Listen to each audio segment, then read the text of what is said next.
Hey, how you guys doing out there in TV land?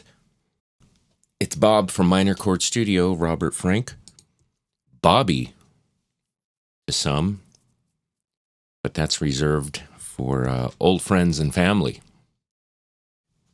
But I guess you can call me Bobby. What the heck? Everyone's an old friend.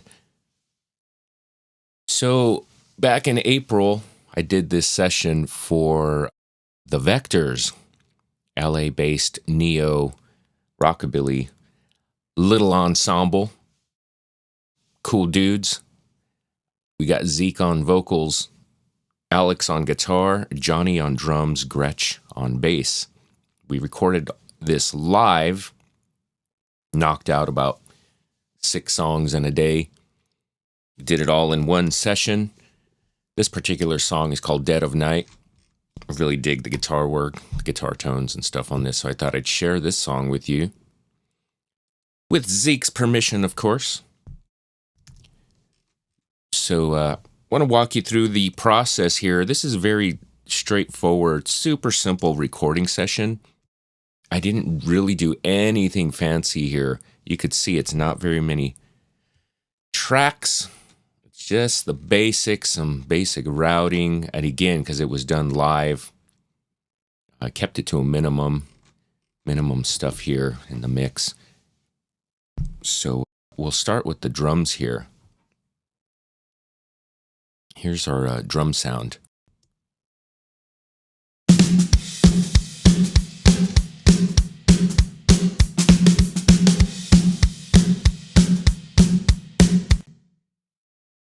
Pretty good rockin' sound, right? Johnny, Rocksteady Johnny on drums. The anchor, if you will, the foundation, if you will.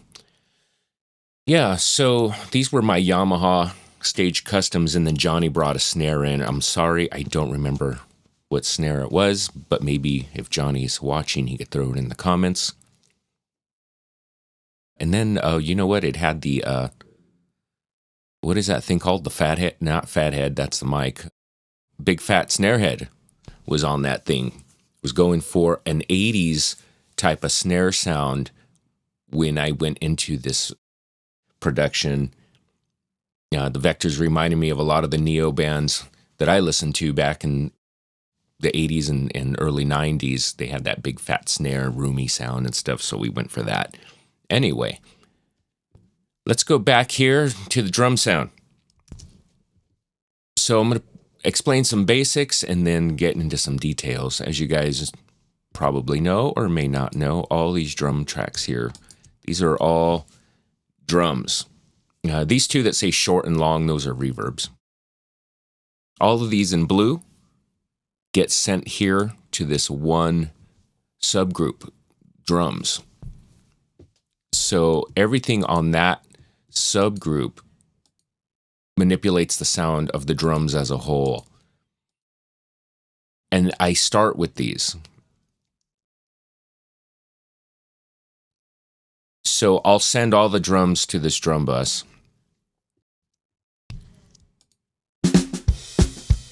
And then there's our absolute raw sound.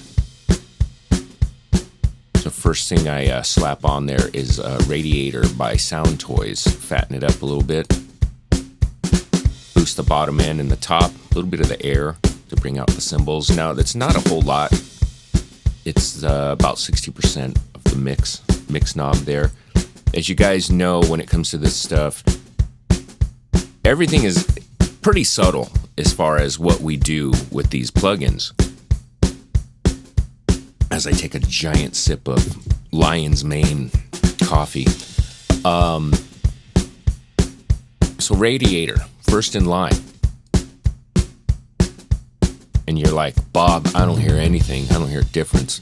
You need to listen on really good speakers or headphones, and you'll hear the subtleties that it's doing. And we all know that the subtleties of all this stuff is what adds up to the big picture.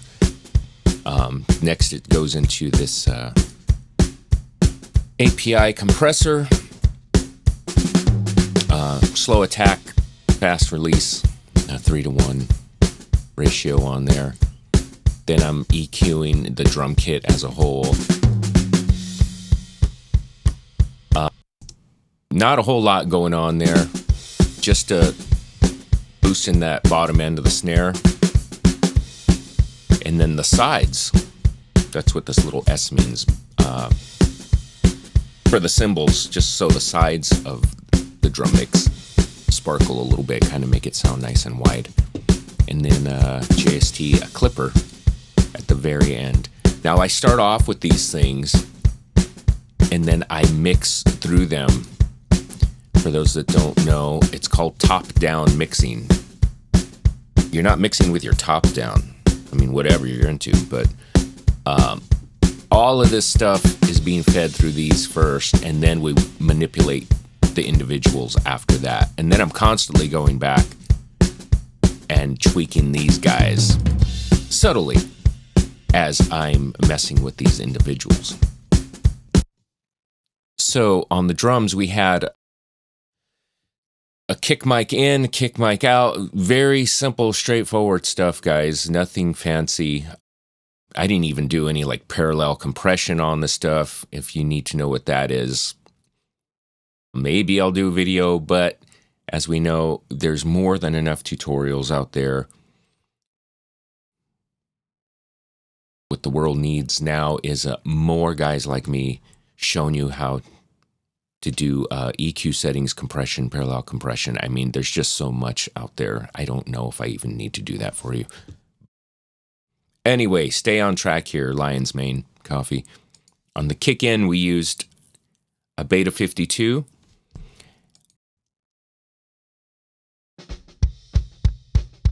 The kick out had a... that guy's barely there. Oh yeah, and then all this stuff is adjusted in context of the mix. I'm only soloing stuff now just to show you guys like a little demo, a little demonstration of what happens here. So yeah, 52, Beta 52 inside. On the outside was one of those warm audio. Gosh, I don't use it on anything but the outside kick. It's the warm 47 Junior. You know those little guys, the fat ones. They're okay.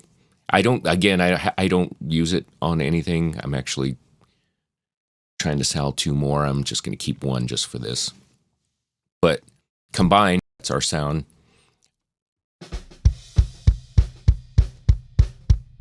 So these 2 kick drum mics be fed. They are being fed to this kick sub. And the plugins on this kick sub are manipulating the sound, the combined sound of the both. I know it's very basic for a lot of you, but some people don't have a clue what's happening here or how this works. So first thing in line is Drum Leveler by Sound Radix, whatever it is. Drum Leveler helps maintain consistent dynamics.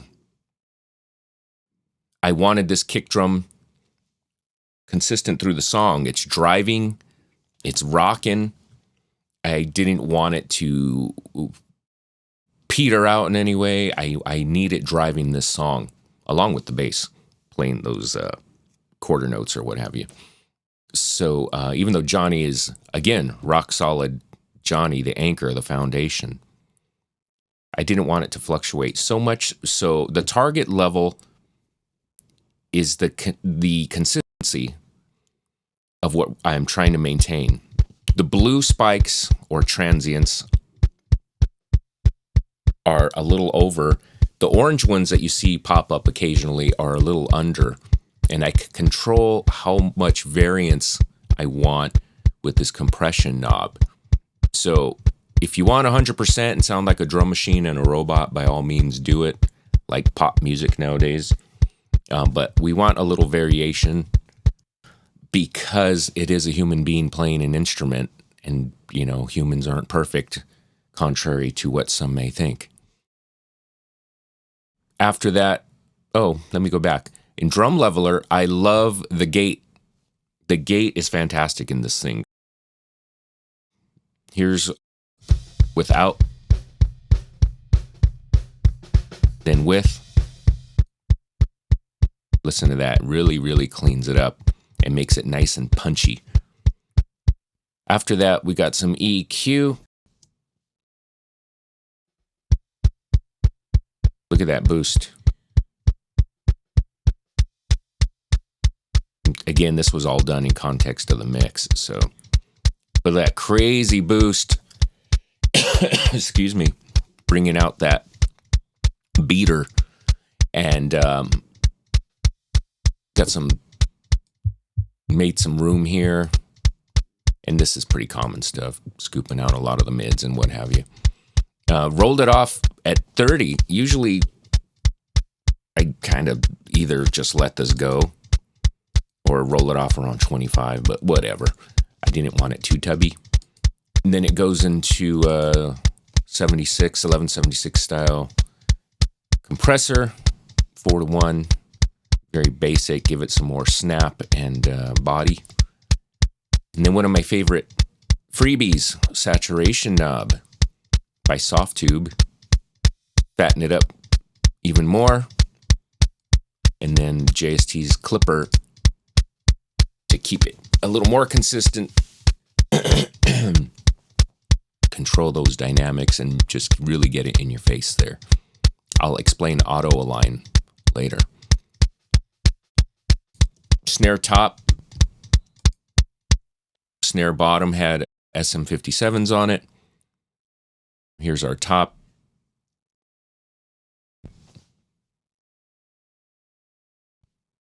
Yeah, here's our top. All right. Here we go.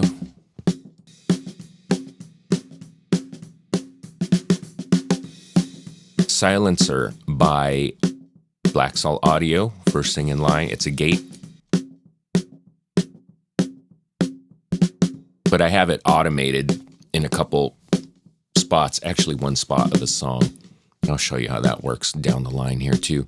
After that, some EQ. Really bring out that fundamental of the bottom end there. Take out this ugliness, the submarine. Then I'm raising subtly some of the sizzle. The bottom has, I think, yeah, just one EQ, basically doing the same thing.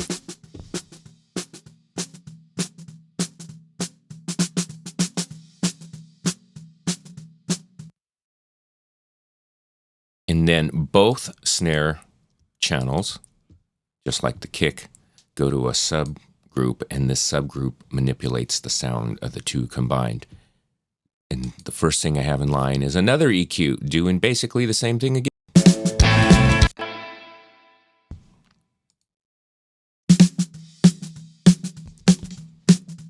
That fundamental note or fat snare, sucking out this ugliness. And then we got some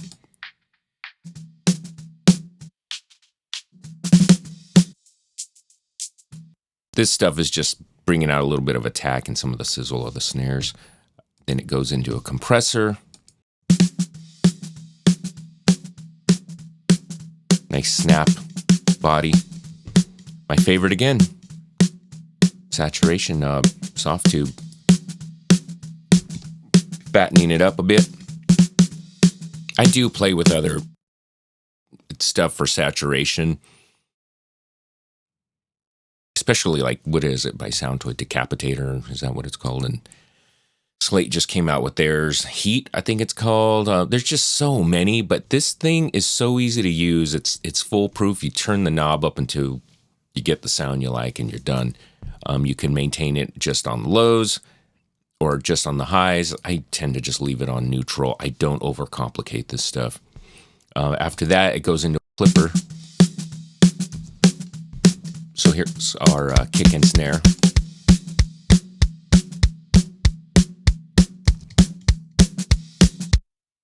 The toms were really simple. There's not a whole lot of tom work on here.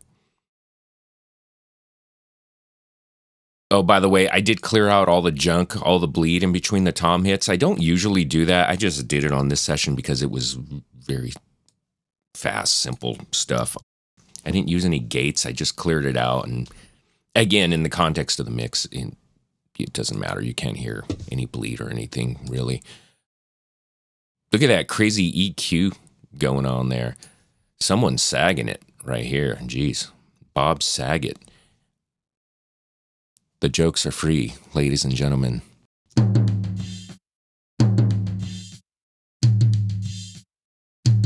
But you can really hear how that cleans up the tom.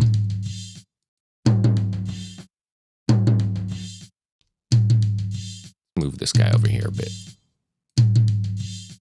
The attack, the stick hitting the head, and then the bottom end of the tom. And then this is just all ugly stuff that we don't want in there.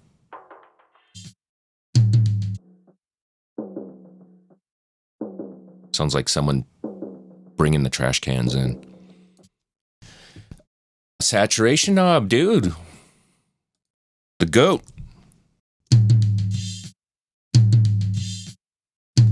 And then a compressor after that. Bringing the body of that tom out. Same deal, floor tom, just got some EQ on there. What I did though, you could see I took off a big chunk of this bottom end because the bass is sitting right there. And I just cleared some room for it. This is just a typical, get that junk out of the way. Look at this Evel Knievel ramp going on here. Just bringing out the attack. And then our guy again. No, I don't. This is really simple. Really, really simple processing. I mean, I did this session, one day. We recorded everything, and I just, the next day, 6 songs, slapped this mix together, applied it to all 6, and then we were done. So a lot of sessions are a lot more involved than this, but part of the reason why I wanted to show you this one was because it was pretty straightforward and simple, and I thought it would be easy for people to understand. The overheads, KSM 32s, I use separate channels for them. A lot of guys will use a stereo channel, but I like to process them individually because they are picking up, different dynamics and such. Even though they have the exact same plugins on there, there's just subtle differences in the settings. So what do we got here? Oh, I got those grouped because I had to do some stuff together. Over the hats, look at this. I don't always do this, but for this particular session, I just wanted the high end of the cymbals and the hats. Same deal with the ride. Same thing, the exact same setting, as a matter of fact. So here's our EQ.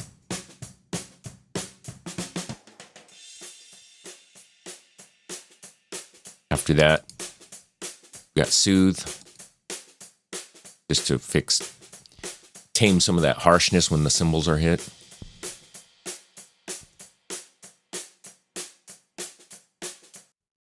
A little bit of compression, medium attack. And then that stock limiter, Maxim, comes with Pro Tools. After that, just catching some of these. If you keep an eye up here, you could see once in a while it catches some of those peaks.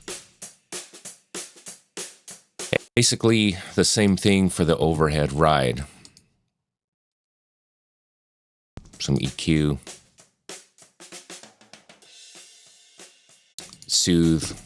Soothing it out. Soothe 2, rather.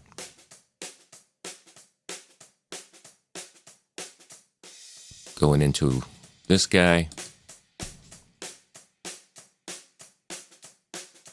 And then good old Maxim again, just catching some of those peaks.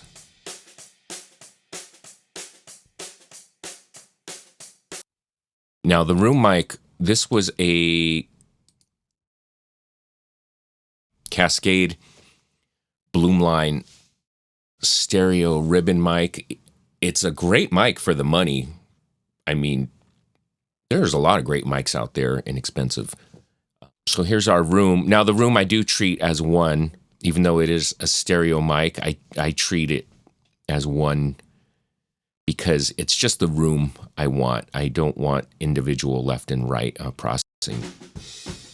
So there's by itself. I got some crazy EQ on this one.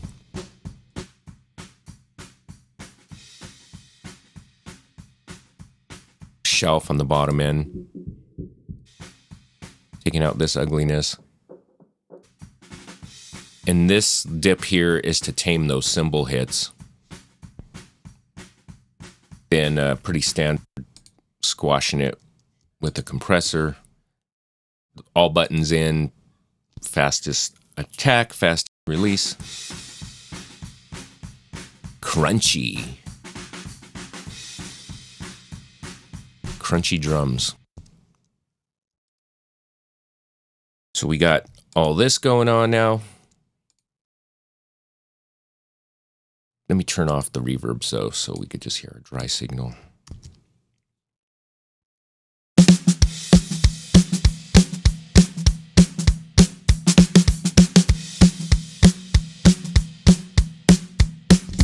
Now, I have two reverbs.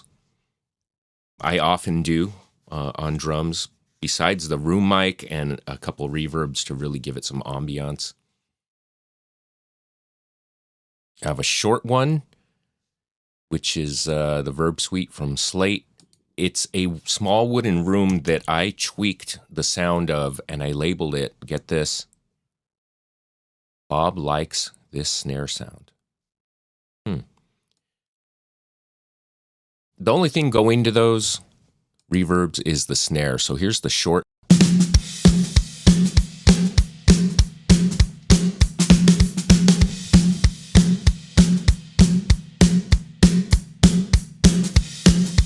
Without.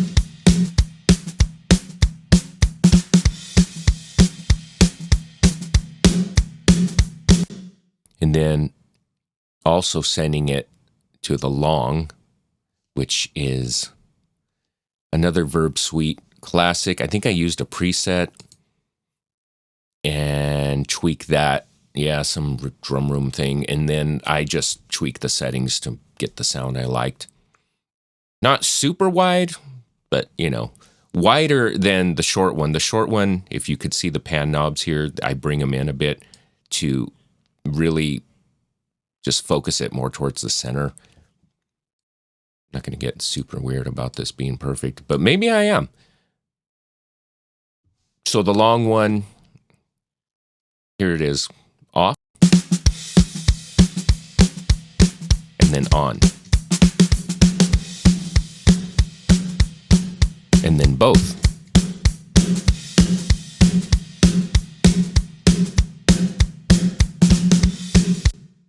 And remember, all that stuff was going through these guys that we started with first. So what I would do is constantly check how much compression I'm getting on this mix.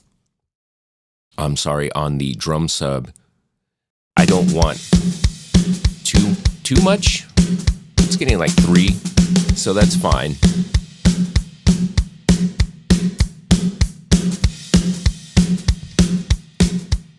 So that's without our drum sub processing, and here's with.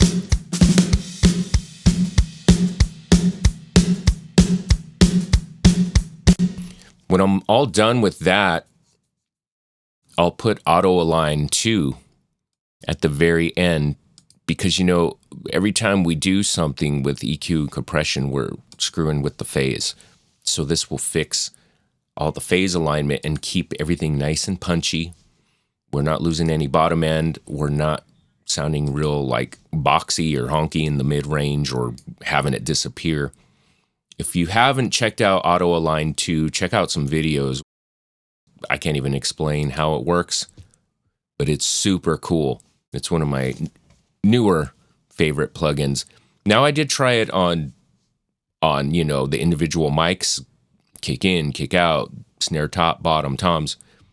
Processed it, man, and it just didn't sound that good for what it was supposed to do. So I removed them all, and then I started maybe like 2 at a time until the sound got nice, full, and thick, and then I left it to what you see here, just on the kick sub, the 2 individual snare mics, the overheads, and the room, which makes sense.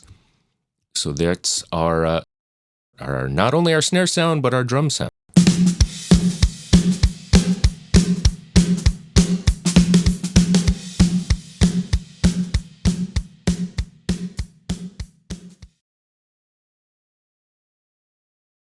We're going to look at this bass next.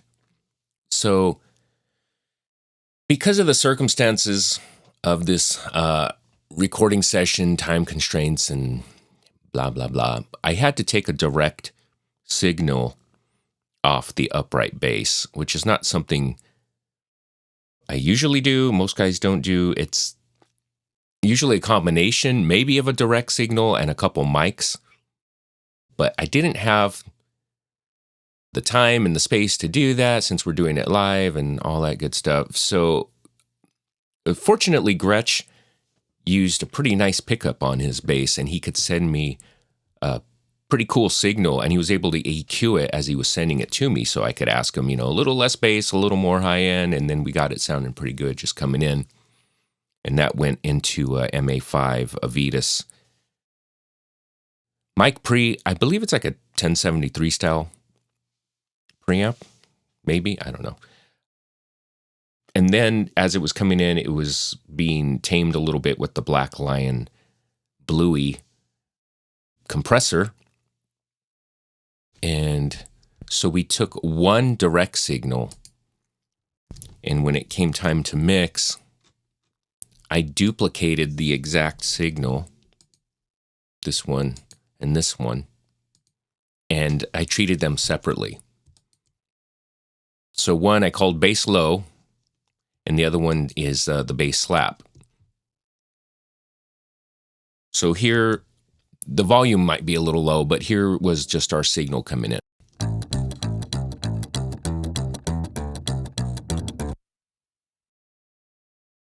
So what I did with bass low is I took all the high end off.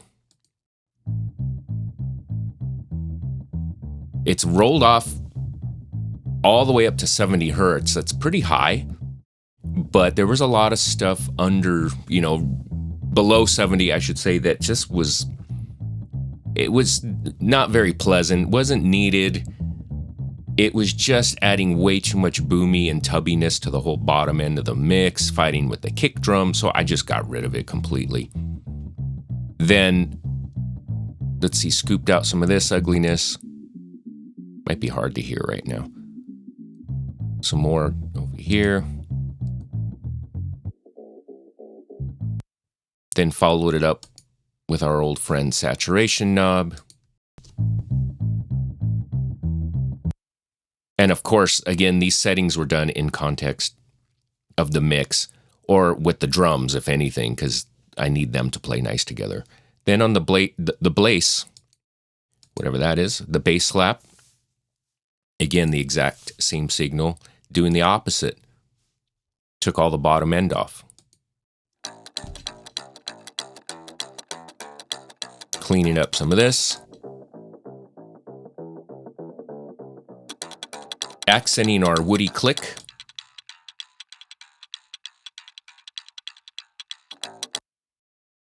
Woody click would be a great stage name for an upright bass player.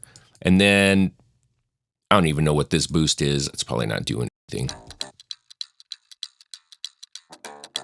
And then rolling off everything above like 10 or something, because there's really nothing up there.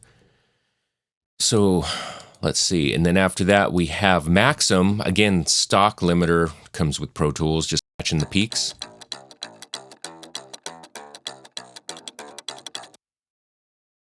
And the old secret sauce to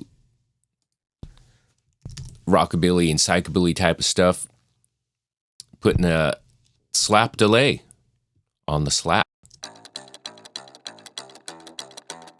You could adjust how much, again, in context of the mix, it's at 19% right now, and the feedback is at 4%, depending on how many slaps you want, how much delay you want on the slap. That's with, without.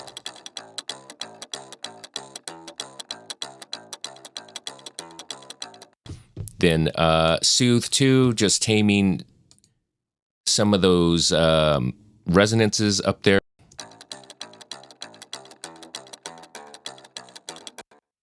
And then these two combined, just like the kick and the snare shared their individual subs, both of these go to this bass sub, goes into this compressor. Now I know this compressor is not really doing much. I just used it mainly for like a volume boost, as you can hear. I guess it's doing something.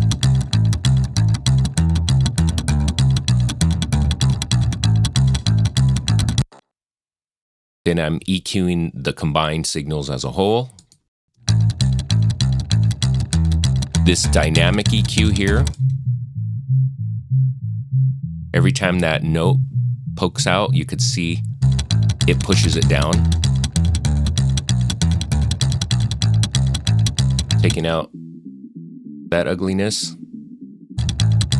Taming some of this. And again, rolling off pretty high because there's not a whole lot of stuff up there. After that, we got a limiter. Not Maxim. Not the Waves L1 that I've used for 20 some years, but L Juan. Juanito, the limiter, handling it, getting it done.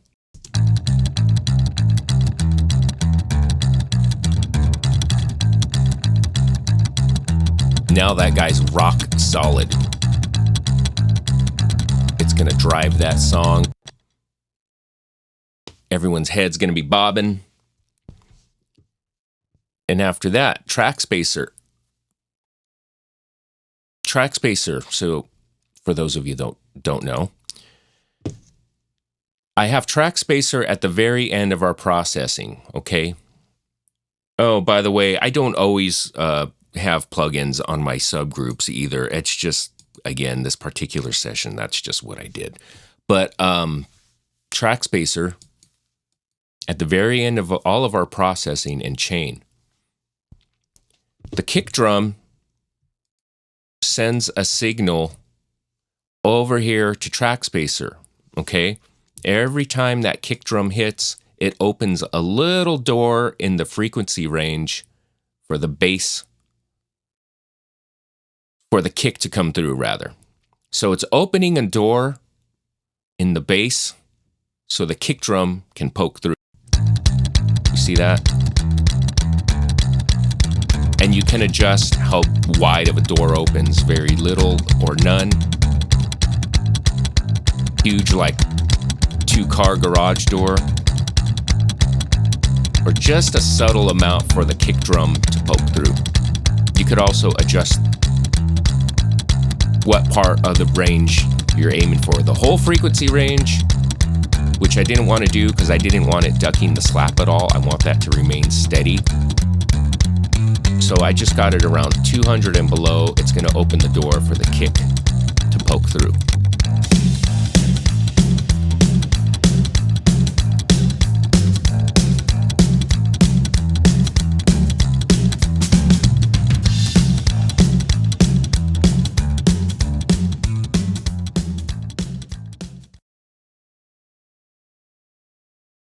Awesome, man. So we got some killer drums and bass, getting the crowd going.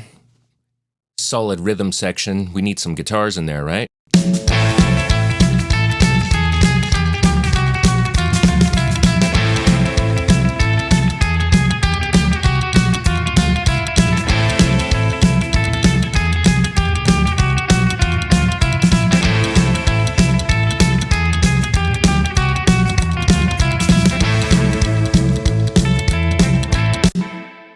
So Alex, the guitarist, was in the control room with me for this, as well as Gretsch, the upright bass player.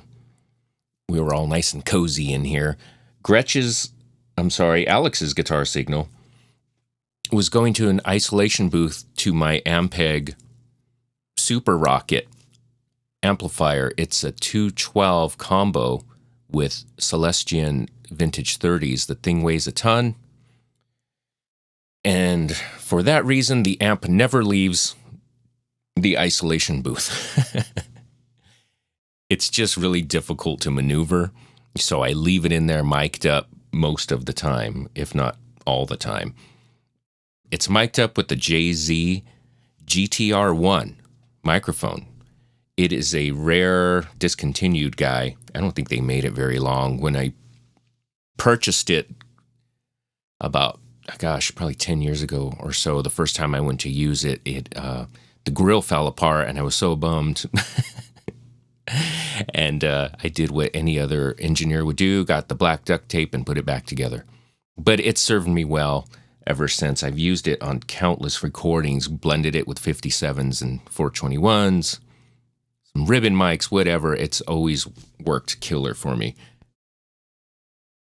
Yeah, so Alex's guitar, he had some delay on it with his pedal board and a little bit of dirt. So going in, first thing in line, when I came to mixing, was I rolled off the bottom end, gave it a good bump here, around 200, just to give it a little more weight. And then I'm controlling this stuff up here with a dynamic EQ. You can see it pushes it down whenever it gets a little too loud.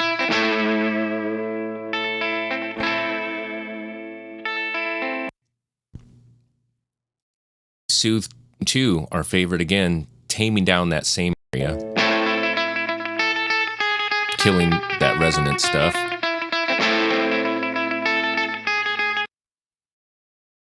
And then a little bit of compression.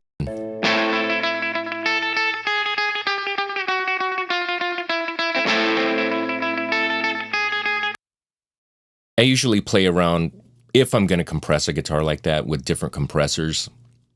But this one worked fine. So then, being that this session was basically in mono, the only stereo thing we had going on were the overheads and the room mics. I wanted to give it some stereo width, so I sent it out to this delay. It's a stereo delay, left and right, and it's just 10 milliseconds off from each other, 330 and 320, to give it some width.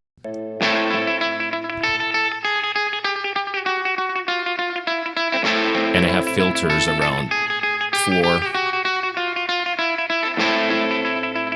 just to stop the highs of the guitar from exciting the delay too much, so I roll all that top end off of there. Then I sent it to a plate, and notice, guys, these are just the stock plugins. I'm not using anything crazy.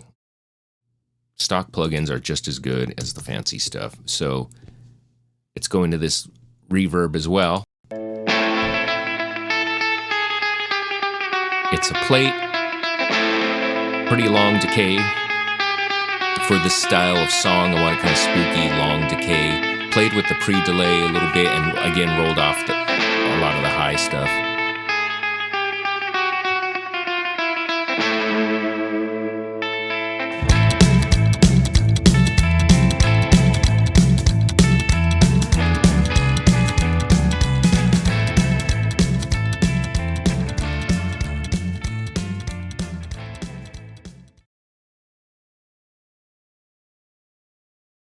So what do you think? Sounding pretty groovy, right? We're going to throw some vocals in there. The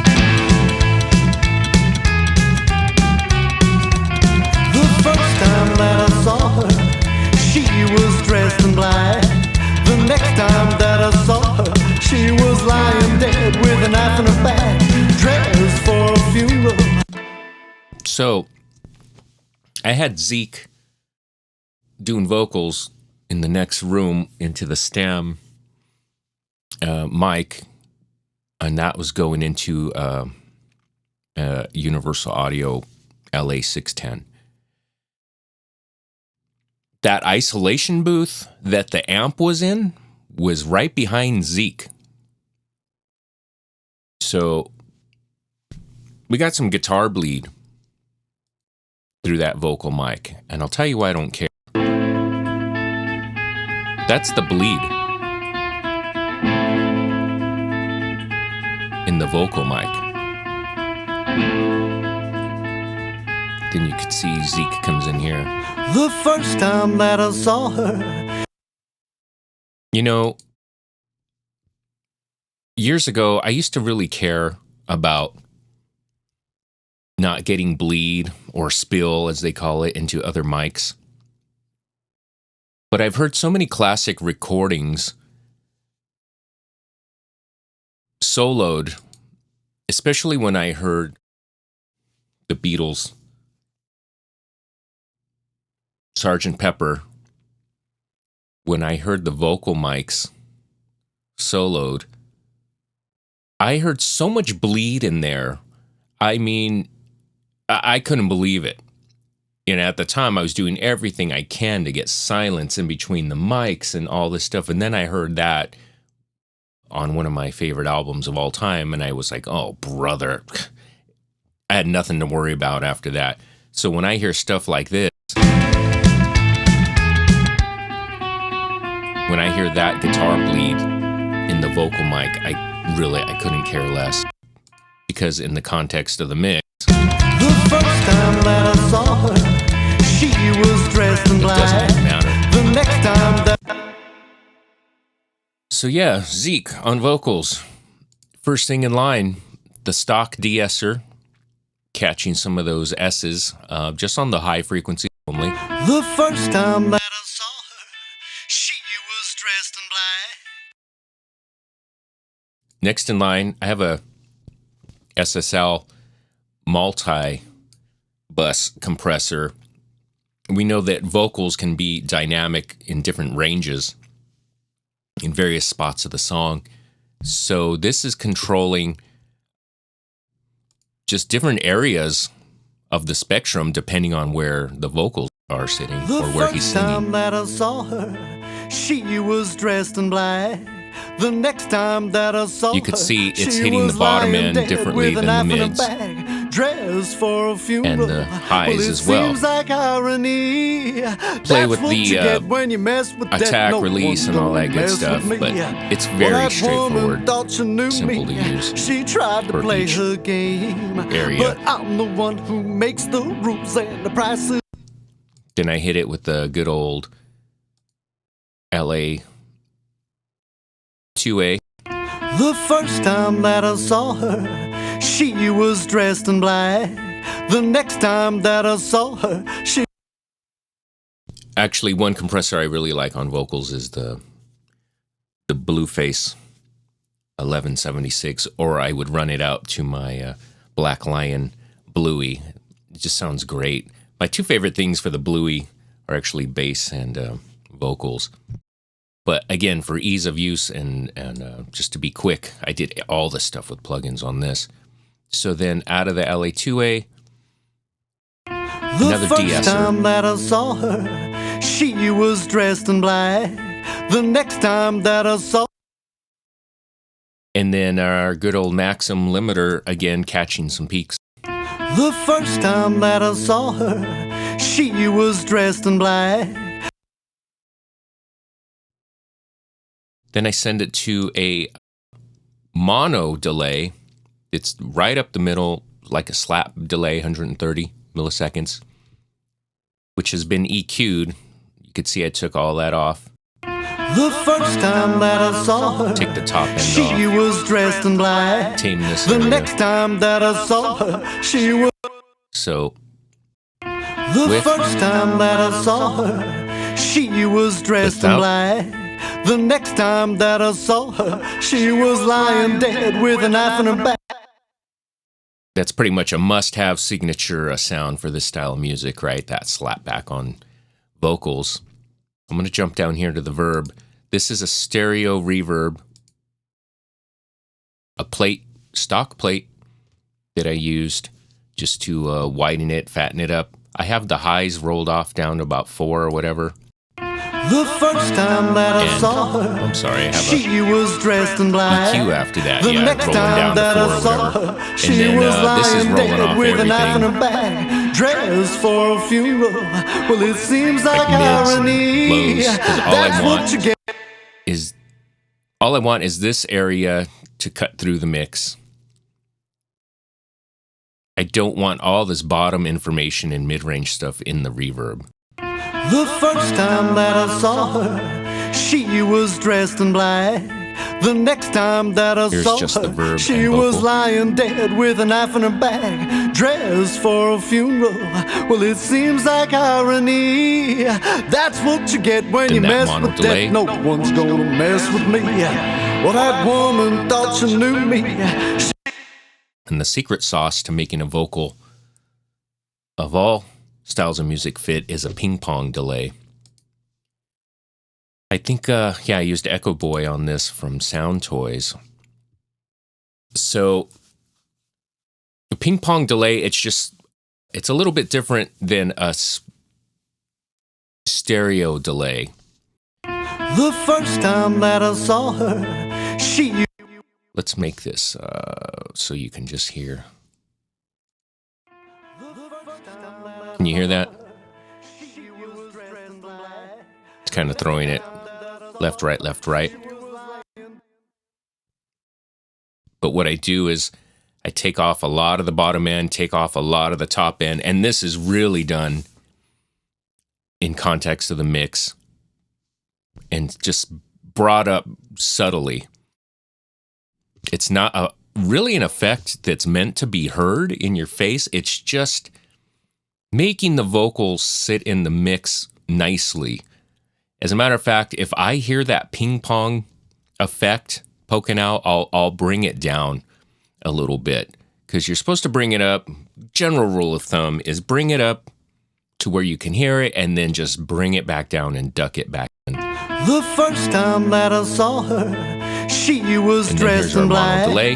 The next time that I saw her, she was lying dead with a knife in her bag, dressed for a funeral.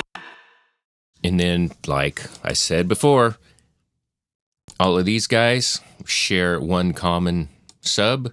I got saturation knob on the sub. I usually do that because it just, I don't know, it brings nice thickness to the vocals. The first time that I saw her, she was dressed in black. I don't know why I put it on the sub itself. Sometimes I have it on the vocal track itself, but anyway. The first time that I saw her, she was dressed in black. The next time that I saw her, she was lying dead with a knife in her back, dressed for a funeral. Well, it seems like irony. That's what you get when you mess with death. No one's gonna mess with me.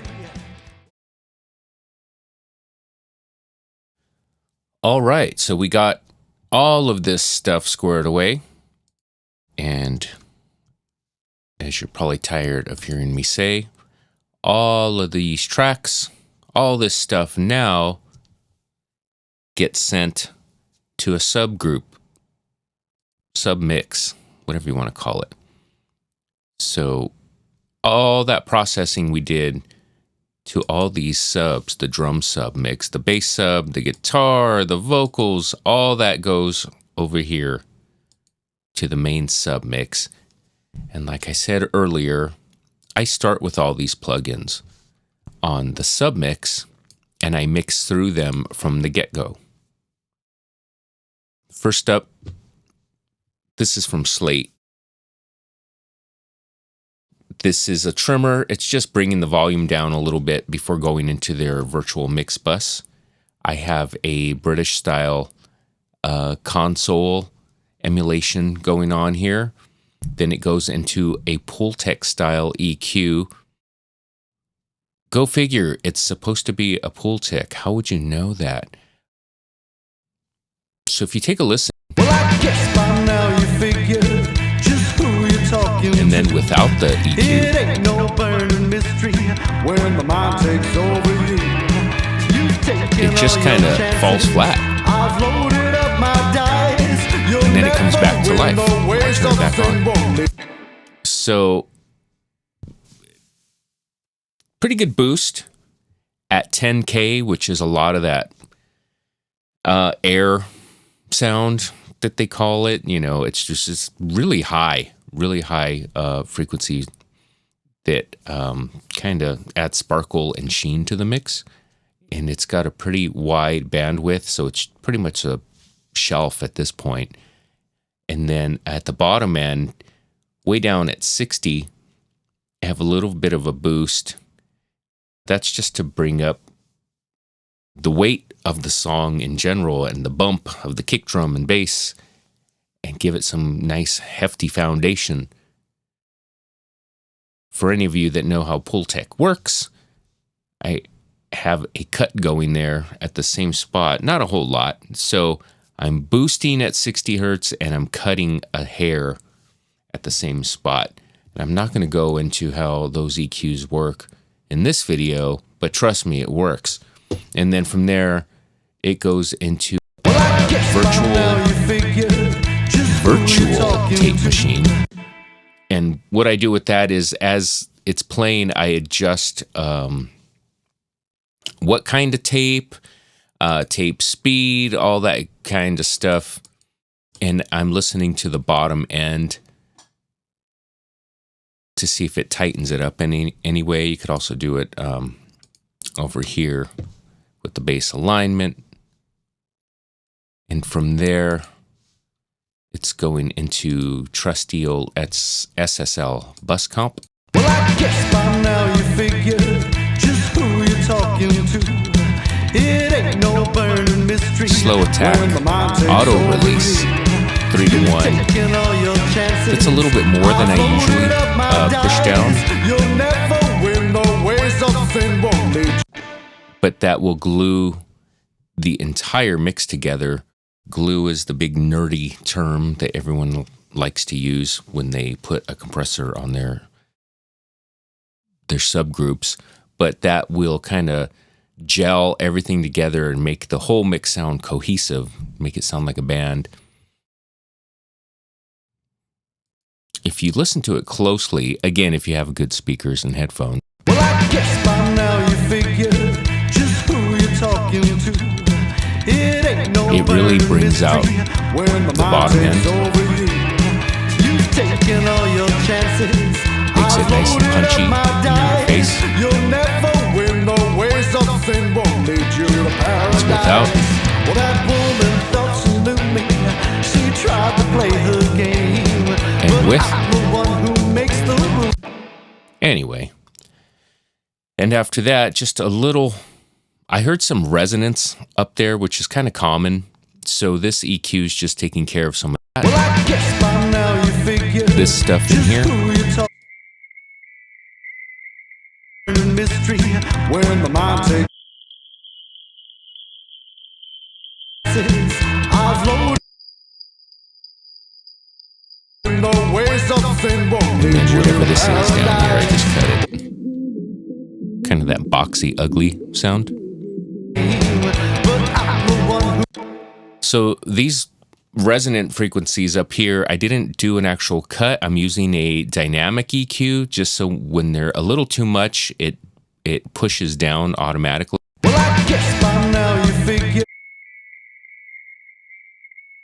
it ain't no burning mystery. So you can see them pushing down every once in a while when it gets to be a little too much. All your chances. I've loaded up. And after that, I just have my adapter plug-in. I guess that's what it's called. I use it to watch the frequency, the spectrum analysis. Well, I guess by now you figure just who you're talking to. I can listen to certain areas of the spectrum. You probably can't hear that at all, but I can hear it when I put on my headphones and turn up my monitors. I could hear the kick drum and the bottom end of the bass. See if they're playing nice. I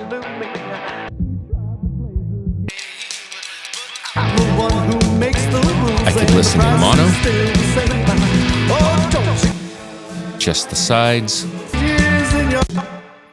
Another cool thing about this plugin is you can load a reference track. So when your mix is playing, you could A/B against a different mix. If you really like the production of another song, you could load it in here and you could constantly go back and forth to get in the ballpark. Make sure your mix is in the same area as your reference. So yeah, that's what's going on my submix. All right, guys, we're almost there. I could see the finish line. Are you still awake? I just wanted to talk a little bit now about something that I think sets good mixes apart from killer mixes that sound badass, is some automation. It's really it's surprising to me how many guys will work on a mix for hours. You know, we're tweaking all this stuff. We're tweaking plugins and volume. We're doing all this crazy stuff.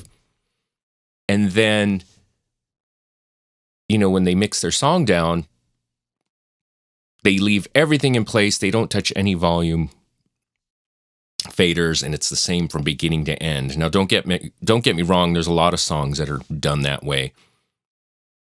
But one thing you could do to set yourself apart is do some automation. And what that means is, you know, some volume adjustments here and there, depending on the vibe you're going for during certain parts of the song. Automate your bypasses to turn on and off. Automate your effects to turn on and off, and so forth, you know. It just makes a mix more exciting instead of being static from beginning to end. So I'll use the guitar here as an example. So this is our guitar track going straight in. You could see I don't have any volume adjustments on the track itself. The guitar delay and guitar verb have automation on them. These are volume adjustments. I sometimes route effects such as delay and reverbs to their own effects bus, but I didn't do that on this session because I wanted to manipulate the delay and verb separately.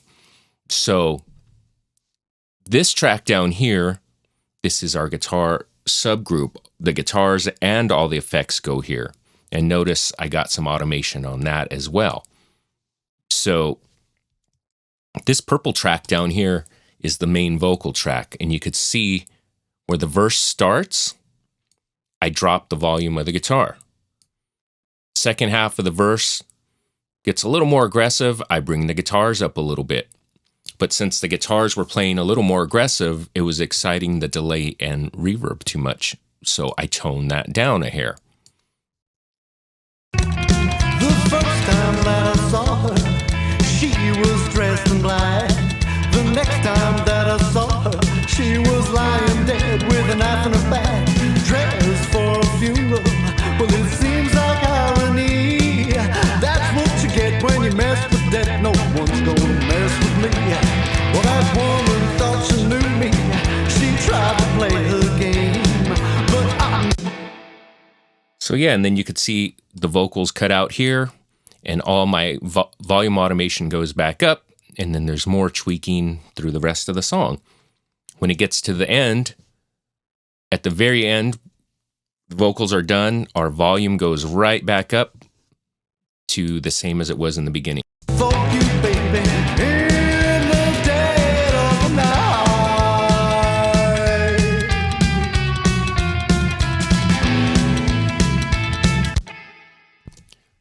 Pretty groovy, right? Also, I automated the bypass to kick in on this gate that I have on the snare. Johnny plays some cross stick stuff here, and I automated the bypass because I didn't want the gate during the cross stick. So check this out. Keep an eye on the bypass, or you could keep an eye on silencer right here. Okay.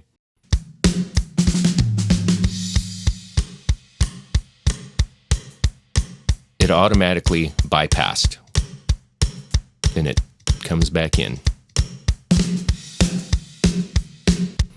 So by doing that, it lets those cross stick hits come through. I don't have to do anything. It's always there. And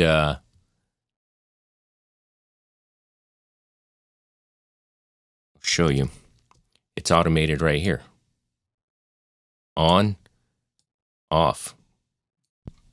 Pretty simple. If you guys want a little tutorial on how to set up your automation, I can do that for you. Let me know.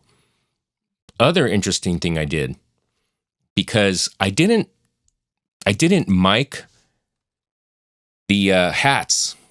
I didn't put a microphone on the hi-hats for whatever reason. I don't know. Just being lazy, or just thought I wouldn't need it. I don't always use a hi-hat mic.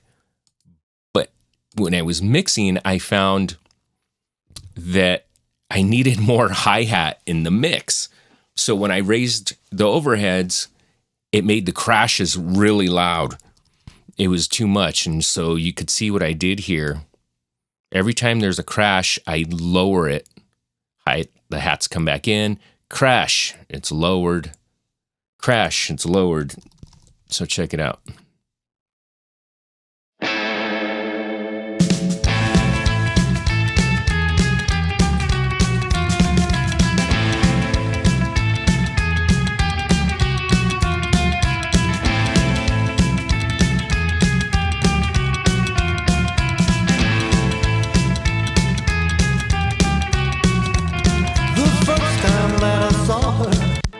So that kind of bailed me out. It was a little bit of, I wouldn't say super tedious work, but what I did was I just grouped the overheads,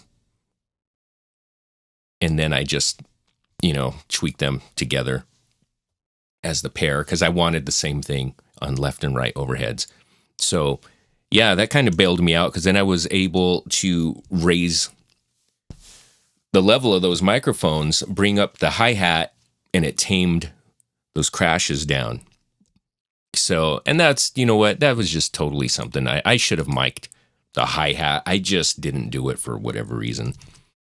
But anyway, so yeah, automation. It's it will set you apart from the rest. Anyway, that's it, guys. I hope you learned something. It was about an hour more, I'm guessing, of rambling and dumb jokes. But if you have any questions, comments, concerns, jokes, comedy, leave it in the comments. And till next time, see ya. In the dead of the night.